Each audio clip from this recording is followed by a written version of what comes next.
जय श्री कृष्णा। आप सभी को वैशाख मास के शुक्ल पक्ष की मोहिनी एकादशी की ढेरों शुभकामनाएं। प्रिय दर्शकों, आज के इस वीडियो में हम बात करेंगे मोहिनी एकादशी, जो आने वाली एकादशी है उसके बारे में, कि मोहिनी एकादशी का व्रत किस दिन किया जाएगा, उत्तम व्रत किस दिन होगा, दशमी किस दिन है, एकादशी किस दिन है, द्वादशी किस दिन है, द्वादशी युक्ता जो व्रत होता है वो किस दिन है, पारण किस समय करना है, पूजन कब करना है, और मोहिनी एकादशी के व्रत में क्या है विशेष, किस प्रकार से आपने पूजन करना है मोहिनी एकादशी का, क्या विधि रहेगी और क्या विशेष अर्पण करना है भगवान को भोग स्वरूप। आप सभी जानते हैं कि हम अपने चैनल पर प्रत्येक एकादशी पर एकादशी की विशेष महिमा लेके आते हैं, क्योंकि सभी जो एकादशियां हैं ना, उनका अलग विधान होता है। ऐसा नहीं है कि सारी एकादशियां एक जैसे प्रकार से ही पूजित की जाती हैं। प्रत्येक एकादशी की महिमा अलग है, प्रत्येक एकादशी का प्रभाव अलग है, प्रत्येक एकादशी से मिलने वाला पुण्य फल अलग है। इसीलिए प्रत्येक एकादशी की पूजा विधि भी भिन्न होती है। उसमें कुछ ना कुछ ऐसी चीज़ें होती हैं जो आपको अतिरिक्त करनी होती हैं, जिसके द्वारा उसका पूजन होता है और पुण्य फल प्राप्त होता है। मोहिनी एकादशी जो है ना, उसके विषय में एक बात बताएंगे आपको कि मोहिनी एकादशी आपके सभी दुखों का नाश करने आती है। आप जानते हैं मोहिनी एकादशी कब आई थी, इस दिन क्या हुआ था।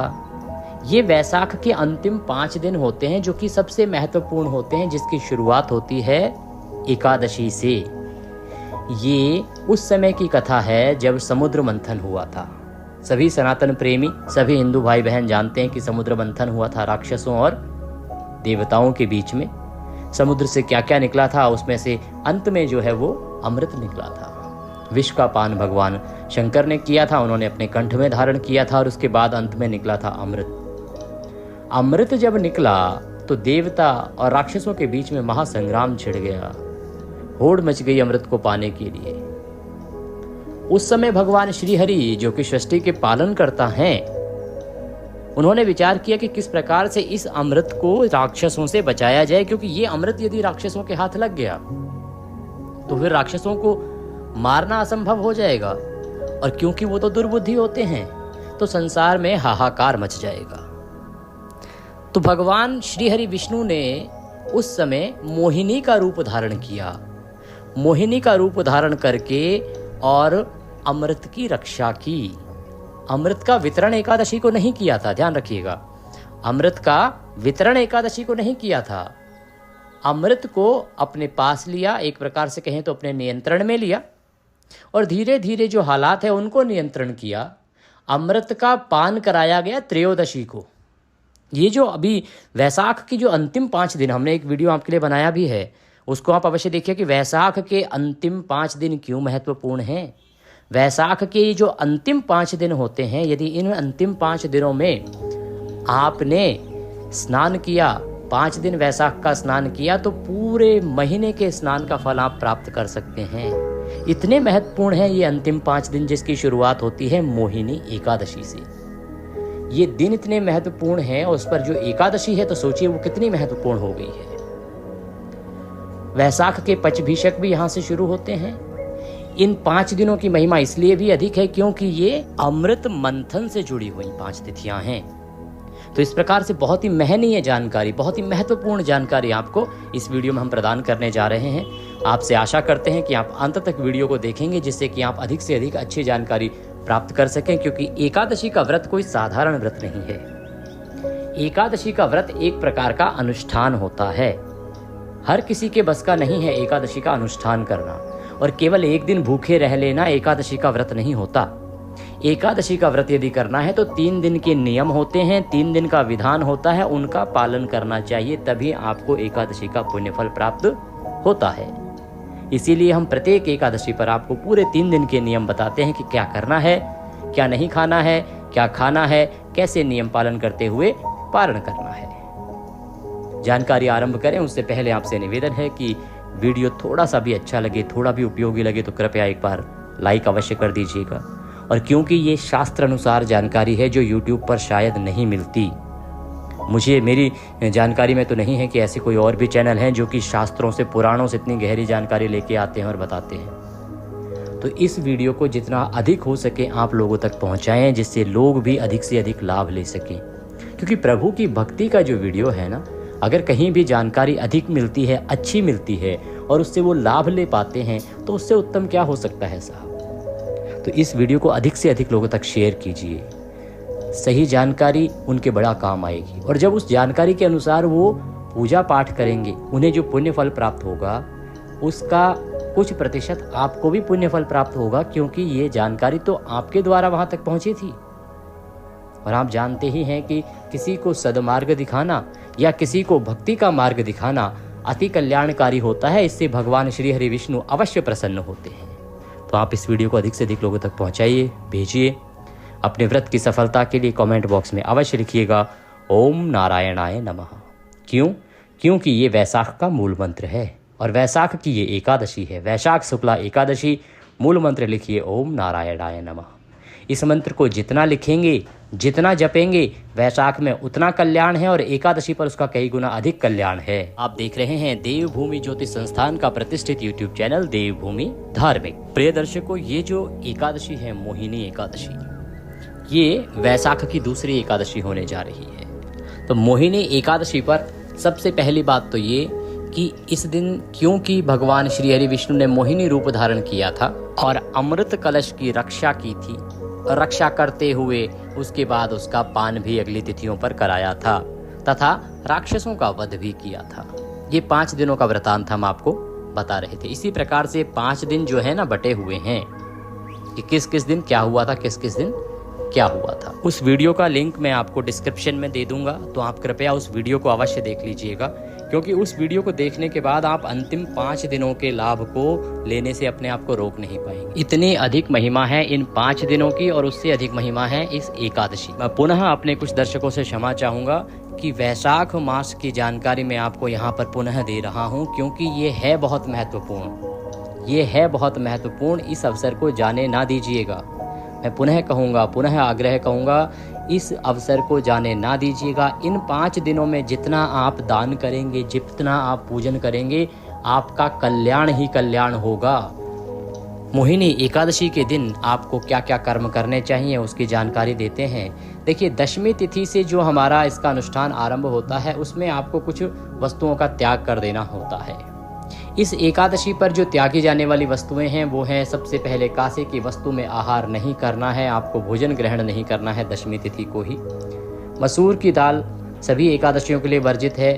इस एकादशी पर काला उड़द भी वर्जित बताया गया है। काले उड़द का भी आपको प्रयोग नहीं करना है मोहिनी एकादशी के दिन। हरी सब्जियां नहीं खानी है, चने का साग नहीं खाना है, शहद का प्रयोग वर्जित है, शहद उपयोग में नहीं लाना है। मांस मदिरा आदि तो सदा हम बताते ही हैं कि वो तो सभी व्रत अनुष्ठानों में वर्जित होता है। दशमी तिथि से ही इन वस्तुओं का, इन चीज़ों का आपको त्याग कर देना चाहिए। पुनः बताएं कि यदि बहुत से ऐसे भी हमारे सनातन प्रेमी हैं जो शायद मदिरा पान करते हों या नॉनवेज खाते हों लेकिन फिर भी एकादशी रखते हों, तो बताएं कि इसका जो पालन है ना, आप एक दिन पहले ही आरंभ करेंगे। ऐसा नहीं कि दशमी को आप जो मर्जी खा लें, एकादशी को व्रत कर लें। एकादशी के व्रत में ऐसा नहीं है। दशमी तिथि को ही आपको त्याग कर देना चाहिए। नियम तो ये कहता है साहब कि दशमी तिथि को आपको रात्रि को भोजन भी ग्रहण नहीं करना चाहिए। दिन में केवल भोजन कीजिए, रात्रि को फल आहार खाइए, दूध पीजिए और सो जाइए। ये है नियम। दातुन मना है, दातुन मना है। और जो हम मंजन करते हैं, जो हम पेस्ट करते हैं, उसको हम सदा आपको बताते हैं कि इसका प्रयोग वर्जित है, क्योंकि इसमें नमक होता है। नमक होता है तो नमक क्या है कि आपके व्रत को खंडित करता है साहब। नमक व्रत को खंडित करेगा तो आपके व्रत का क्या लाभ। इसीलिए हम कहते हैं कि एकादशी के व्रत में आपको ना तो मंजन करना चाहिए, ना ही टूथपेस्ट का प्रयोग करना चाहिए। अब आप कहेंगे पंडित जी आपने तो दातुन भी मना कर दी, क्योंकि एकादशी के दिन किसी पेड़ पौधे की टहनी तोड़ना भी अपराध होता है और आप दातुन अगर करेंगे तो वो उसी से करेंगे। फिर ऐसे में क्या किया जाए। मुख को आपको शुद्ध भी रखना है, तो आप देखिए शुद्ध कर सकते हैं उसको, साधारण जल से शुद्ध कर सकते हैं, अशुद्धि होगी नहीं उसमें। आप जो दांत साफ करने ना, आप जो टूथपेस्ट यूज करते हैं, प्रयोग करते हैं, उसको दशमी तिथि की रात्रि को आप अपना दंत धावन कर लीजिए अच्छे से, जिससे कि मुंह में किसी प्रकार का अन्न आदि ना रहे। एकादशी को केवल आप कुल्ला कीजिए और उसके बाद आप स्नान आदि कीजिए। फिर भी आप चाहते हैं कि कुछ शुद्धता और बरती जाए, तो आपके लिए बताएं कि व्रत के विशेष रूप से बने हुए कुछ मंजन आते हैं। वो जो मंजन होते हैं उनमें जो पाउडर होता है वो विशेष रूप से हर्बल होता है, पेड़ पौधों की पत्तियां या उनसे संबंधित कुछ एसेंट्स होते हैं, उनकी सुगंध से बने हुए वो मंजन होते हैं। उनका प्रयोग आप कर सकते हैं। कारण क्या है कि ना तो उसमें केमिकल मिलेगा, ना ही उसमें नमक मिलेगा, वो बने ही व्रत के लिए होते हैं। तो व्रत के मंजन होते हैं वो, व्रत आदि में किए जाने वाले। अगर आपके पास वो हैं तो आप उनका प्रयोग कर सकते हैं। मोहिनी एकादशी के दिन आपको सुबह सूर्योदय से पहले अवश्य ही उठ जाना चाहिए। और इस एकादशी पर स्नान का बड़ा विशेष महत्व है। हमने बताया आपको कि प्रत्येक एकादशी पर कुछ ना कुछ विशेष होता है जो पुराणों में कहीं न कहीं वर्णित होता है। और इसका वर्णन जब आप कथा सुनेंगे तो शायद कथा में भी आपको मिल जाए, अन्यथा पुराण में तो आपको मिलेगा ही। एकादशी के दिन का जो आपका स्नान है ना, वो विशेष होगा। इस दिन गंगा स्नान के लिए कहा जाता है कि आपको, ये मोहिनी एकादशी है, इस दिन गंगा स्नान करना चाहिए, क्योंकि ये सभी दुखों का नाश करने वाली है, पवित्र करने वाली है आपको गंगा स्नान। अब सभी लोग तो गंगा स्नान को जा नहीं सकते साहब, तो कैसे किया जाए गंगा स्नान? आप घर पे ही स्नान कीजिएगा। करना क्या है कि जो आपका नहाने की बाल्टी है उसको अच्छे से साफ कीजिए, स्वच्छ भरिए उसको। उसमें पहले थोड़ा गंगा जल भरिए, चाहे 2 बूंद ही टपकाइए, थोड़ा गंगा जल डालिए, फिर उसमें शुद्ध जल भरिए। और संभव हो आपके पास मिल जाए तो सफ़ेद रंग के थोड़े से पुष्प उसमें डाल लीजिए, अन्यथा आवश्यक नहीं है। हो सके तो डालिए। गंगा जल तक भी आपने कर लिया उतना काफ़ी है। गंगा जल डाल लीजिए, पानी भर लीजिए, उत्तर दिशा की ओर मुख कीजिए, हर हर गंगे बोलते हुए स्नान कीजिए। ये जो स्नान आप करेंगे ये आपको गंगा स्नान का ही फल देगा। याद रखिएगा, अगर संभव हो तो आप गंगा जाइए स्नान करने के लिए एकादशी को, बहुत उत्तम रहेगा। परंतु अगर ना जा सकें तो आपको परेशान होने की आवश्यकता नहीं है, क्योंकि ये अनिवार्य नहीं है कि गंगा जी पे जाके स्नान करेंगे तभी आपका व्रत पूर्ण होगा। आप घर पर भी इस विधि से स्नान कर लीजिए, आपका गंगा स्नान हो जाएगा। स्नान आदि करने के बाद स्वच्छ वस्त्र धारण कीजिए। स्वच्छ वस्त्र धारण करके आपका जो मंदिर है उसकी साफ सफाई कीजिए, पूजा की तैयारी कीजिए। पूजा की जो सामग्री है उसको एकत्र कीजिए। पूजा की सामग्री में क्या होगा? भगवान माधव के स्वरूप की कोई तस्वीर, प्रतिमा जो भी आपके पास है वो रखिए, या भगवान विष्णु के स्वरूप की कोई भी तस्वीर, प्रतिमा रख सकते हैं। रौली, मौली, पान, सुपारी, लौंग, इलायची, धूप, दीप, नैवेद्य भगवान को अर्पित करने के लिए खुले फूल, फूलों की माला, तांबे का एक लोटा, अगर संभव हो तो एक चौकी रख लीजिएगा। और चौकी पर बिछाने के लिए पीले रंग का अगर वस्त्र मिल जाए तो बहुत उत्तम रहेगा, वह वस्त्र रख लीजिएगा। इसके अतिरिक्त जनेऊ आपको होने चाहिए, जनेऊ रख लीजिएगा। और इत्र रख लीजिएगा। ये है पूजा की सामग्री। पंचामृत इसमें प्रयोग में लाते हैं भगवान के पूजन के लिए, तो पंचामृत के रूप में आप पंचामृत बनाने के लिए रखेंगे थोड़ा सा कच्चा दूध, दही, घी, शहद, शक्कर। क्षमा कीजिएगा, क्योंकि शहद जो है एकादशी पर वर्जित है, तो शहद के स्थान पर आप गंगा जल लीजिएगा। तो क्या रहेगा? दूध, दही, शक्कर, घी और गंगा जल, ये 5 चीज़ों से आप पंचामृत बना लीजिए। आसन लगा के उत्तर दिशा की ओर मुख करके बैठ जाइएगा। अब एक विशेष बात आपको बताएं कि आपने इस दिन यम जल अवश्य अर्पित करना है। ये पूरे वैशाख के लिए है और एकादशी पर तो विशेष रूप से है, क्योंकि हो सकता है कि प्रतिदिन आप पूजा पाठ नहीं करते हो, लेकिन जो लोग एकादशी का व्रत कर रहे हैं ना, उनको ध्यान देना है कि उनको एकादशी के व्रत का फल मिलेगा तभी जब वो यम जल अर्पित करेंगे। यमराज को जल देना अनिवार्य है। इसके विषय में हमने आपको पिछली एकादशी की वीडियो में भी बताया था, आपको वैशाख मास की वीडियो में भी बताया है, और पुनः बता रहे हैं कि यमराज को जल देना अनिवार्य है इस एकादशी पर। कैसे जल देना है उसकी विधि आपको बताएंगे।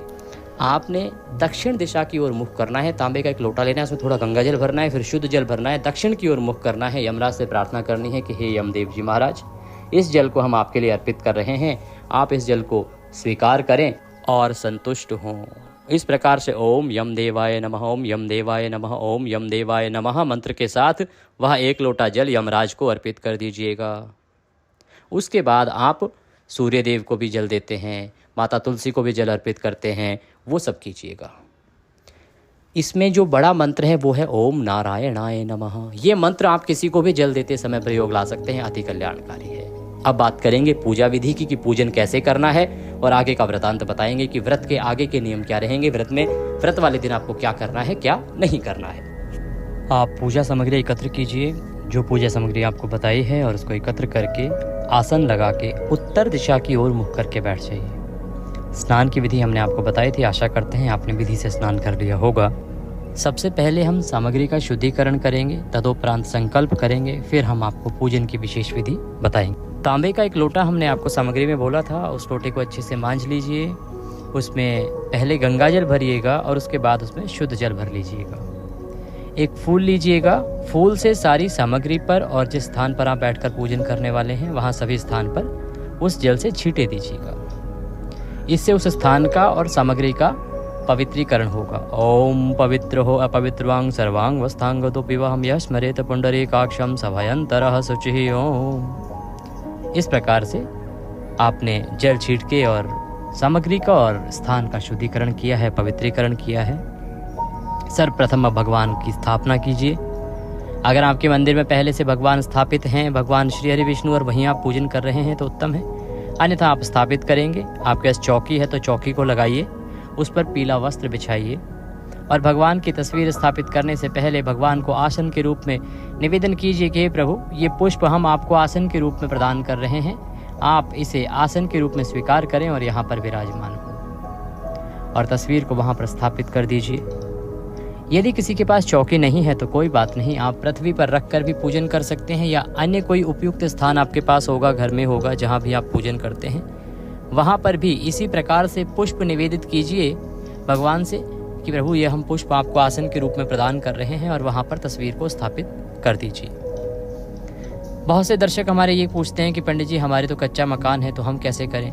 कच्चा मकान हो पक्का मकान हो, उससे कुछ भी फर्क नहीं पड़ता पूजा पाठ पे। आपकी भावना और श्रद्धा भगवान देखते हैं। आपका कच्चा मकान है तो आप नीचे ज़मीन को अच्छे से लीप लीजिए, गोर माटी से जो लीपते हैं। लीपने के बाद उस पर पुष्प निवेदित कीजिए आसन के रूप में, और वहाँ पर भी भगवान को आप स्थापित करके पूजन कर सकते हैं। भगवान के सीधे हाथ की तरफ आप घी का दिया रखिए और धूप रखिए। अब अपने सीधे हाथ में जल लीजिए और हाथ धो लीजिए। भगवान की स्थापना हो गई है, हम पूजन में आगे बढ़ेंगे। अपने सीधे हाथ में चम्मच से एक जल लीजिए, जो लोटा हमने तांबे का भरवाया है ना, उसमें से एक चम्मच से जल लीजिए और अपने हाथ धो लीजिए। हस्तो प्रक्षालनम। हाथ धोने के बाद आप 3 बार एक एक मंत्र पर जल आचमनी करेंगे। एक मंत्र पे 1 चम्मच जल पिएंगे इस प्रकार से। ओम माधवाय नमः, जल लीजिए पी जाइए। ओम केशवाय नमः, जल लीजिए पी जाइए। ओम नारायणाय नमः, जल लीजिए पी जाइए। ओम ऋषिकेशाय नमो नमः, हस्तो प्रक्षालनम। जल लीजिए और हाथ धो लीजिए। हाथ धोने के बाद अपने आप को तिलक कीजिए, मौली बांधिए। यदि पारिवारिक जन भी आपके साथ बैठकर पूजन कर रहे हैं तो उन्हें भी तिलक कीजिए, मौली बांधिए। जो आपका दीपक आपने रखा है उसको जला दीजिए, और धूप है उसको भी प्रज्वलित कर दीजिए, जला दीजिए। अब आप व्रत पूजन का संकल्प करेंगे। संकल्प करने के लिए अपने सीधे हाथ में जल लीजिए। 1 रुपये का सिक्का दक्षिणा के रूप में कम से कम रखिए, थोड़े पुष्प अगर हैं तो रख सकते हैं। 3 बार बोलिए ओम श्री विष्णु, ओम श्री विष्णु, ओम श्री विष्णु।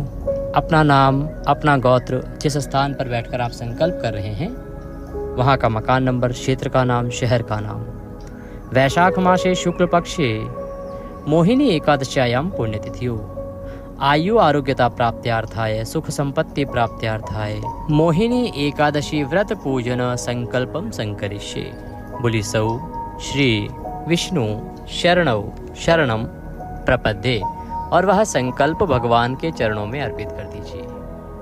इस प्रकार से आपने संकल्प किया है। संकल्प एक आवश्यक प्रक्रिया है, संकल्प आप अवश्य कीजिएगा। कोई भी व्रत करते हैं संकल्प महत्वपूर्ण है। एकादशी का व्रत कर रहे हैं तो संकल्प आपको अवश्य ही करना चाहिए, तभी उसका जो पुण्य है वो आपके अनुसार प्राप्त होता है, आपके व्रत के अनुसार प्राप्त होता है। संकल्प करने के बाद अब भगवान का पूजन करेंगे। पूजन करने के लिए भगवान के सामने एक पात्र रख दीजिए, एक कटोरी रख दीजिए, और उसमें आप पूजा की सामग्री को थोड़ा थोड़ा करके जैसे जैसे मंत्र बोलेंगे अर्पित कीजिएगा, जिससे कि वो सामग्री इधर उधर फैलेगी नहीं, पैरों में भी नहीं आएगी। सबसे पहले भगवान को पद्य, अर्घ्य, आचमनी अर्पित करेंगे। ये पूजन करेंगे। पूजन के बाद यम पूजन बताएंगे। यम पूजन के बाद आपको एकादशी कब है और क्या अन्य नियम रहेंगे इसके बारे में जानकारी देंगे। तो आइए पूजन में आगे बढ़ते हैं। भगवान को पद्य, अर्घ्य, आचमनी अर्पित करेंगे। एक एक मंत्र पर 1-1 चम्मच जल भगवान के सामने रखे हुए पात्र में छोड़ते जाइएगा। ओम भूर्भुवस्सुः मोहिनी एकादश्यायां व्रत पूजनम प्रारंभः कुरुः। ओम भूर्भुवस्सुः श्री मोहिनी एकादशी व्रत पूजन निमित्तार्थाय पद्यम समर्पयामि। ओम भूर्भुवः श्री नारायणाय नमः। अर्घ्यम समर्पयामि। एक चम्मच जल लीजिए, पुनः छोड़िए। ओम भूर्भुवः श्री वासुदेवाय नमः। आचमनीम समर्पयामि। पुनः एक चम्मच जल लीजिए और अर्पित कीजिए। आचमनी कराने के बाद भगवान को स्नान कराएंगे। स्नान के लिए जल अर्पित करेंगे। जिनके पास प्रतिमा है तो आप प्रेम से भगवान को स्नान कराइए। शंख से भी आप भगवान को स्नान करा सकते हैं, शंख में जल लेके। ओम भूर्भुवः श्री माधवाय नमः। स्नानम जलम समर्पयामि। पंचामृत स्नानम। अब पंचामृत से स्नान कराएंगे। पंचामृत से स्नान कैसे? पंचामृत बनाइए। कच्चा दूध, दही, घी, शहद के स्थान पर गंगाजल मिलाइए और शक्कर मिलाइए। 5 चीज़ों को मिलाइए। अगर प्रतिमा है तो आराम से प्रेम से स्नान कराइए प्रतिमा को। अगर आप तस्वीर पर पूजन कर रहे हैं तो आप एक फूल पर लगा लीजिए पंचामृत और वह फूल पंचामृत के रूप में भगवान को अर्पित कीजिएगा। ओम भूर्भुवः श्री नारायणाय नमः। पंचामृत स्नान निमित्तार्थाय पंचामृतम समर्पयामि। पंचामृत के बाद शुद्धियोदक स्नान कराएंगे। शुद्ध जल अर्पित कीजिए। ओम भूर्भुवः श्री नारायणाय नमः। शुद्धियोदक स्नानम निमित्तार्थाय शुद्ध जलम समर्पयामि। अब भगवान को वस्त्र अर्पित कीजिए। वस्त्र के रूप में मौली का एक टुकड़ा तोड़िए और वह अर्पित कीजिए। ओम भूर्भुवः श्री नारायणाय नमः। वस्त्रम समर्पयामि। वस्त्रम उपवस्त्रम यज्ञोपवीतम। यज्ञोपवीत जनेऊ लीजिए। जनेऊ पर तिलक कर लीजिएगा रौली का और अर्पित कीजिएगा। ओम भूर्भुवः श्री नारायणाय नमः। यज्ञोपवीतम समर्पयामि। इत्र लगाइए भगवान को। ओम भूर्भुवः श्री नारायणाय नमः। इत्रम समर्पयामि। इत्र लगाने के बाद भगवान को तिलक कीजिए। ओम भूर्भुवः श्री वासुदेवाय नमः। तिलकम समर्पयामि। तिलकम तिलकान्ते अक्षतम पान्तु पुष्पाणि पान्तु। पुष्प अर्पित करेंगे। फूलों की माला है तो वो पहनाएंगे। ओम भूर्भुवः श्री वासुदेवाय नमः। पुष्पम समर्पयामि। माल्यार्पणम कुरुहु। माला पहनाइए। माला पहनाने के बाद भगवान को धूप दिखाएंगे, दीप दिखाएंगे। ओम भूर्भुवः श्री नारायणाय नमः। धूपम दर्शयामि। ओम भूर्भुवः श्री वासुदेवाय नमः। दीपम दर्शयामि। धूप दीप दिखाने के बाद नैवेद्य अर्पित करेंगे। जो भी आपके पास भोग स्वरूप है वह अर्पित कीजिए। इस दिन आप यदि केसर युक्त पीली बूंदी के लड्डू का भोग लगाते हैं तो उत्तम रहेगा। केसर युक्त बूंदी के जो लड्डू, बेसन की बूंदी के जो लड्डू होते हैं उनका भोग लगाइएगा, उत्तम रहेगा। वो ना हो तो कोई बात नहीं, आप फल ले सकते हैं या मिश्री ले सकते हैं, अर्पित कीजिएगा। ओम भूर्भुवः श्री नारायणाय नमः। नैवेद्यम समर्पयामि। जलाचमनीम कुरुहु। जलाचमनी कराएंगे। 1 चम्मच जल लीजिएगा, अर्पित कीजिएगा। ओम भूर्भुवः श्री वासुदेवाय नमः। जलाचमनीम समर्पयामि। तांबूल अर्पित करेंगे। पान का पत्ता लीजिए, उसमें 2 लौंग, 2 इलायची और 1 सुपारी रख लीजिए। पीड़ा बनाइए और वह भगवान को तांबूल के रूप में अर्पित कीजिए। ओम भूर्भुवः श्री नारायणाय नमः। तांबूलम समर्पयामि। तांबूलम पूंगी फलम शुभ दक्षिणायाम शुभदो वरदो भवः। शुभ दक्षिणा अर्पित कीजिए। जो भी दक्षिणा आप कुछ अर्पित करना चाहते हैं भगवान को, दक्षिणा चढ़ाइए। ओम भूर्भुवः श्री नारायणाय नमः। शुभ दक्षिणायाम समर्पयामि। नमस्करोमि। नमस्कार कीजिए भगवान को, हाथ जोड़ के निवेदन कीजिए कि प्रभु आज के दिन हम एकादशी का व्रत कर रहे हैं, पूजन कर रहे हैं। इस पूजन को स्वीकार करें और व्रत को हम सफलतापूर्वक कर पाएं, इतनी हमें शक्ति प्रदान करें। इसके बाद अब पूजन करके आपने एकादशी की कथा सुननी है और विष्णु सहस्त्र नाम का पाठ सुनना है या करना है। एकादशी की कथा और विष्णु सहस्त्र नाम दोनों ही हम प्रत्येक एकादशी पर अपने चैनल पर अपलोड करते हैं। अगर चैनल पर नए हैं तो सब्सक्राइब कर लीजिएगा। इसका लाभ ये होगा कि आप सही कथाएं और सही जानकारी के साथ सही पूजा कर पाएंगे, क्योंकि ये एक ज्योतिष संस्थान का चैनल है। यहाँ पर सही जानकारी ही प्रदान की जाती है। बहुत सारे ऐसे भी चैनल है यूट्यूब पर जो किसी भी कथा को किसी भी नाम से चला देते हैं, उससे आपका जो व्रत है वो खंडित हो जाता है, व्यर्थ हो जाता है। तो आप सही कथा सुनने के लिए, सही व्रत की जानकारियों के लिए चैनल को सब्सक्राइब कर लीजिएगा और बेल आइकन को अवश्य दबाइएगा, तभी आपको हमारे वीडियोस प्राप्त होंगे। कथा सुनेंगे, विष्णु सहस्त्र नाम सुनेंगे, संभव हो तो इस दिन आप नारायण कवच भी सुनिएगा, हम वो भी आपके लिए अपलोड करेंगे। तदोपरांत आप भगवान की आरती कीजिएगा और अपने दिन को नियमों के अनुसार व्यतीत कीजिएगा। नियमों में प्रमुख रूप से ब्रह्मचर्य का नियम है। ब्रह्मचर्य का आपको पालन करना है।